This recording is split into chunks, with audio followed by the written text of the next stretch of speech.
ದೇವರು ರಕ್ಷಕನು ಆಗಿರ್ತಕ್ಕಂಥ ಯೇಸು ಕ್ರಿಸ್ತನ ನಾಮದಲ್ಲಿ ಎಲ್ಲರಿಗೂ ಪ್ರೈಸ್ ಲಾರ್ಡ್ ಪ್ರೇರೆ. ಒಂದು ವಾಕ್ಯ ನಿಮಗಾಗಿ ನಾನೇನು ಮಾಡ್ತೀನಿ ಅಂದರೆ ಓದ್ತಕ್ಕಂಥವನಾಗಿದ್ದೇನೆ. ರೋಮಪುರದವರಿಗೆ ಬರೆದ ಪತ್ರಿಕೆ 12ನೇ ಅಧ್ಯಾಯ 9ನೇ ವಚನ.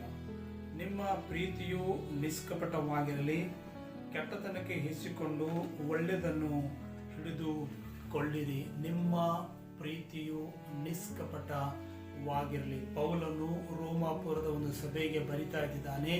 ನಿಮ್ಮ ಪ್ರೀತಿ ಏನು ಮಾಡಲಿ ಅಂದ್ರೆ ನಿಷ್ಕಪಟವಾಗಿರಲಿ, ಕಪಟ ಇಲ್ಲದಿರ್ತಕ್ಕಂಥ ಪ್ರೀತಿಯಾಗಿರಲಿ. ಮತ್ತು ಆತನು ಎರಡನೇದಾಗಿ ಹೇಳುತ್ತಾನೆ, ಕೆಟ್ಟತನಕ್ಕೆ ಹೇಸಿಕೊಂಡು ಒಳ್ಳೆಯದೇನು ಮಾಡ್ರಿ ಅಂದ್ರೆ ಬಿಗಿಯಾಗಿ ಹಿಡಿದುಕೊಳ್ಳ್ರಿ, ಒಳ್ಳೆಯದು ಗಟ್ಟಿಯಾಗಿ ಹಿಡಿದುಕೊಳ್ಳ್ರಿ.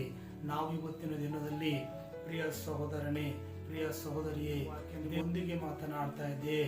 ಕೆಟ್ಟತನಕ್ಕೆ ನಾವು ಹೇಸಿಕೊಂಡವರಾಗಿ, ಕೆಟ್ಟತನವನ್ನು ಬಿಟ್ಟವರಾಗಿ, ಪಾಪವನ್ನು ಬಿಟ್ಟವರಾಗಿ ಒಳ್ಳೆಯದೇನು ಮಾಡಬೇಕಂದ್ರ ಭದ್ರವಾಗಿ ಗಟ್ಟಿಯಾಗಿ ಹಿಡಿದುಕೊಳ್ಳವೆ. Nice day. God bless you everyone. ಎಲ್ಲರನ್ನು ದೇವರೇನು ಮಾಡಲಿ ಅಂದ್ರೆ ಆಶೀರ್ವಾದ ಮಾಡಿ ನಡೆಸಲಿ. ಈ ದಿನ ಕರ್ತನ ಆಶೀರ್ವಾದ ನಿಮ್ಮೊಂದಿಗೆ ಇರಲಿ.